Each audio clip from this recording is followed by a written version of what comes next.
दोस्तों आज के इस वीडियो में जानेंगे कि दाखिल खारिज को लेकर एक नई अपडेट निकल के आ रही है। जैसा कि हम सभी जानते हैं कि अगर आप बिहार में कोई भी ज़मीन की खरीदारी करते हैं तो ज़मीन खरीदने के बाद दाखिल खारिज के लिए आपको अलग से आवेदन करना होता है और उसके बाद ही जिस व्यक्ति से आपने ज़मीन खरीदे हैं उसके नाम से कटकर आपके नाम पर रजिस्टर्ड होते हैं। लेकिन अब दोस्तों एक नया अपडेट ये निकल के आया है कि अब आप किसी भी व्यक्ति से भूमि खरीदेंगे तो अब आपको अलग से दाखिल खारिज के लिए आवेदन करने की आवश्यकता नहीं होगी और इसको लेकर सूचना जारी किया गया। आगे इस वीडियो में आपको पूरे विस्तार से बताएंगे, सो बने रहिएगा वीडियो के अंत तक। मेरा नाम है राजकुमार और आपका अपना ही चैनल राजल पे आपका स्वागत है। तो चलिए वीडियो शुरू करते हैं। फ्रेंड्स वीडियो से पहले हमेशा आपसे रिक्वेस्ट वीडियो को लाइक कर दीजिए और इसी तरह जानकारी के लिए आप हमारे चैनल को सब्सक्राइब कर लीजिए, साथ में बेल आइकन को ऑन कर लीजिए। जैसा कि यहाँ पे आप देख सकते हैं साफ साफ जानकारी दी गई है कि यूपी एमपी जैसी बिहार में ऑनलाइन जमाबंदी। अब यूपी एमपी जैसी बिहार में क्या ऑनलाइन जमाबंदी होंगी पूरे विस्तार से बताएंगे, वीडियो को आप अंत तक देखते रहिए। अब यहाँ पे दोस्तों बताया गया कि जमीन की बिक्री होने पर तत्काल घटेगा रकबा। अब जैसे ही जमीन की बिक्री होगी उस जमीन का जो रकबा होगा वो तत्काल घट जाएगा। आवेदन जरूरी नहीं। अभी तक क्या होते थे कि कोई व्यक्ति जमीन खरीदते थे तो खरीदने के बाद रजिस्ट्री करवाते थे और उसके बाद उस जमीन की जमाबंदी को घटाने के लिए आपको अलग से दाखिल खारिज के लिए आवेदन करना होता था। लेकिन अब आपको ऐसा करने की आवश्यकता आने वाले दिनों में नहीं होगा। अब इसको लेकर दोस्तों की यहाँ पे पूरी जानकारी दी गई जो कि मैं आपको एक एक करके पूरे विस्तार से बताने वाला हूँ। सबसे पहले दोस्तों के यहाँ बताया गया कि राज्य में जमीन की खरीद बिक्री होने पर अब विक्रेता के हिस्से का रकबा तत्काल घटेगा।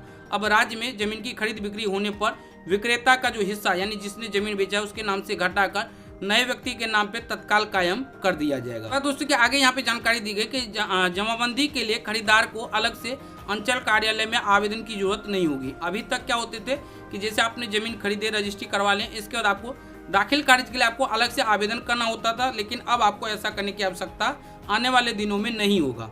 इसका दोस्तों के यहाँ बताया गया कि जमीन की रजिस्ट्री होते ही जमाबंदी के लिए ऑनलाइन आवेदन अंचल कार्यालय को जाएगा। जैसे जमीन की रजिस्ट्री होगा इसके बाद जमाबंदी के लिए ऑनलाइन जो अंचल कार्यालय को आवेदन जाएगा। आपको आवेदन करने की जरूरत नहीं होगा, ऑटोमेटिक हो जाएगा। इसका दोस्तों के आगे यहाँ पे जानकारी दी गई है जैसा कि यहाँ पे आप देख सकते हैं कि जहाँ विक्रेता के रकबा को घटाकर, जहाँ विक्रेता यानी बेचने वाले के रकबा को घटाकर नई जमाबंदी यानी जिसने खरीदे उसके नाम से कायम की जाएगी। खरीदार निबंधन कार्यालय या अंचल कार्यालय कहीं से भी, जिसने जमीन को खरीदा है वो निबंधन कार्यालय या अंचल कार्यालय कहीं से भी जमाबंदी का कागज ले सकेगा। उत्तर प्रदेश मध्य प्रदेश की तरह बिहार में 2 विभागों के समन्वय से नई व्यवस्था लागू की जा रही है। अभी तक क्या है कि ये जो व्यवस्था है ये उत्तर प्रदेश और मध्य प्रदेश में पहले से ही लागू है, लेकिन अब बिहार में भी लागू हो जाएगा। इसके लिए मद्य निषेध उत्पाद एवं निबंधन विभाग और राजस्व एवं भूमि सुधार विभाग के सॉफ्टवेयर को जोड़ा जा रहा है। तो अभी तक क्या है दोस्तों कि आप जमीन रजिस्ट्री कराने के लिए आप कहाँ जाते हैं, निबंधन विभाग कार्यालय, और उसका दाखिल खारिज के लिए आवेदन के लिए आप राजस्व कार्यालय में आवेदन करते हैं। तो अब क्या है कि इन दोनों को एक में जो जोड़ दिया जाएगा। तो जैसे आप जमीन की रजिस्ट्री करवाएंगे तो ऑटोमेटिक आपका दाखिल खारिज के लिए रजिस्ट्री कार्यालय से ही आवेदन हो जाएगा और इसके बाद जो जमीन का जमाबंदी कायम होगा वो आप चाहे तो आप जो रजिस्ट्री कार्यालय से या फिर राजस्व कार्यालय दोनों में से कहीं से भी आप ले सकेंगे। इसके बाद दोस्तों के यहाँ पे नीचे में और भी जानकारी दी गई है। यहाँ देखिए बताया गया कि निबंधन विभाग के अधिकारियों के मुताबिक पहले चरण में पायलट प्रोजेक्ट के तहत पटना जिले के संपतचक व फतुहा और मुजफ्फरपुर जिले के सकरा निबंधन कार्यालय में रजिस्ट्री के साथ ऑनलाइन जमाबंदी की सुविधा लागू की जाएगी। तो फिलहाल दोस्तों के इन जगह जो अभी पायलट प्रोजेक्ट के तहत जो अभी लागू की जाएगी, लागू हुआ नहीं,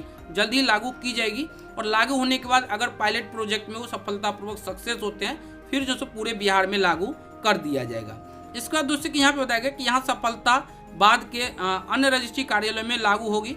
जैसे सफलता हो जाते हैं कि नहीं ये बिल्कुल प्रॉपर वर्क हो रहे हैं तो फिर जो पूरे बिहार में लागू हो जाएगा।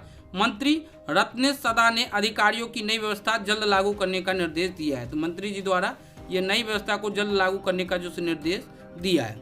अब दोस्तों कि यहाँ पे और भी महत्वपूर्ण जानकारी दी गई, ऐसा क्यों और इसे यूं समझे।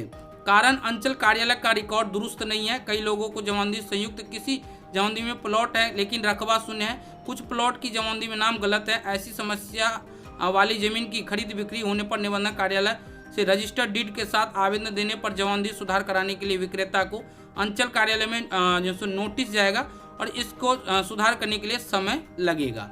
इसका दोस्तों यहाँ बताया गया नई व्यवस्था क्यों जरूरी। तो इसे ऐसे समझे, किसी के पास 10 कट्ठा ज़मीन है और उसने इसमें से 2 कट्ठा ज़मीन बेच दी। मान लीजिए किसी के पास 10 कट्ठा ज़मीन है और उसने 2 कट्ठा ज़मीन बेच दी, पर अंचल कार्यालय में खरीदार के नाम जमाबंदी कायम नहीं हुई तो विक्रेता के नाम पर 1 साल बाद भी ज़मीन 10 कट्ठा ही दिखेगा। ये करेक्ट बात है।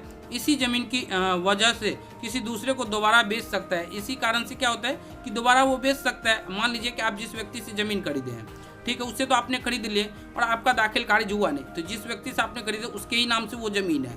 मान लीजिए उसके पास 10 कट्ठा था, 2 कट्ठा आपने खरीद लिए और आपने दाखिल खारिज नहीं कराया, तो वो कहीं ना कहीं उसके नाम से 10 ही कट्ठा है और वो चाहे तो फिर से दोबारा बेच सकता है। तो इन सब पे जो सो रोक लग जाएगा, कहीं ना कहीं ये सब फ्रॉड होते हैं, तो इस सब पे कहीं ना कहीं रोक लग जाएगा। अब यहाँ पे दोस्तों को बताया गया कि इसी ज़मीन की वजह किसी दूसरे को दोबारा बेच सकेगा। नए खरीदार अंचल कार्यालय विक्रेता की ज़मीन की वास्तविक जानकारी हासिल नहीं कर सकते, इसलिए नई व्यवस्था जरूरी है। तो ये नई व्यवस्था कहीं ना कहीं बिहार में जल्द लागू हो जाएगी। तो आई होप ये वीडियो आपको पसंद आएगा। वीडियो पसंद आए तो लाइक कीजिए, अपने दोस्तों के साथ इस वीडियो को शेयर कीजिए और आपके मन में कोई सवाल, कोई कन्फ्यूजन या कुछ भी पूछना हो तो नीचे कमेंट बॉक्स में आप बेझिझक हमसे पूछ सकते हैं।